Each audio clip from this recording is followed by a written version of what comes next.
Pernahkah kamu berhenti sejenak, lalu bertanya dalam hati, untuk apa sebenarnya aku hidup? Kita bangun setiap pagi, mengejar sesuatu, lalu lelah, dan mengulanginya lagi. Banyak orang tersenyum di luar, tapi kosong di dalam. Jika kamu pernah merasa seperti ini, tenang. Al-Quran punya jawaban yang menenangkan hati. Manusia modern hidup serba cepat, target, tuntutan, dan perbandingan. Kita kejar uang, jabatan, pengakuan. Tapi anehnya, semakin didapat, justru semakin hampa. Lalu muncul pertanyaan yang tak terucap. Kalau semua ini tercapai lalu apa? Al-Quran tidak membiarkan manusia hidup tanpa arah. Allah menjawab dengan sangat jelas dalam Al-Quran, dan aku tidak menciptakan jin dan manusia, melainkan agar mereka beribadah kepadaku. Syusat Zariyat ayat 5-6. Inilah tujuan utama hidup manusia. Tapi, ibadah bukan hanya soal salat dan doa. Ibadah adalah seluruh hidup yang diarahkan kepada Allah.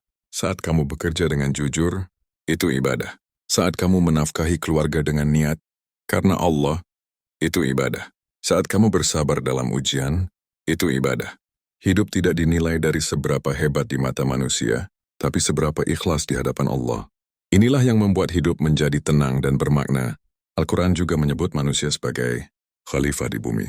Allah berfirman, sesungguhnya aku hendak menjadikan khalifah di bumi. Al-Baqarah ayat 30. Artinya manusia diberi amanah. Menjaga bukan merusak, menolong bukan menindas, membawa cahaya bukan kegelapan. Hidup kita punya dampak sekecil apapun. Lalu mengapa hidup terasa berat? Karena dunia bukan tempat istirahat. Dunia adalah tempat ujian. Allah berfirman, yang menciptakan mati dan hidup untuk menguji kalian, siapa yang paling baik amalnya. Al-Mulk ayat 2. Masalah bukan tanda Allah membencimu, tapi tanda Allah sedang membentukmu. Tidak semua yang kamu inginkan harus tercapai. Tidak semua doa dikabulkan dengan cara yang sama. Tapi satu hal pasti, Allah tidak pernah sia-siakan air mata yang jatuh karenanya. Jika niatmu lurus, lelahmu bernilai pahala. Hidup bukan tentang menjadi sempurna, tapi tentang tetap kembali kepada Allah.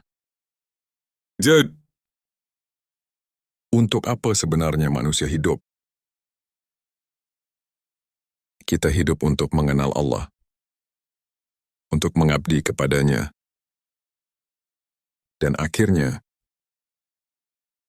kembali kepadanya dengan hati yang tenang. Jika video ini menenangkan hatimu, bagikan kepada orang lain. Dan subscribe channel ini, agar kita sama-sama mengingat tujuan hidup yang sebenarnya.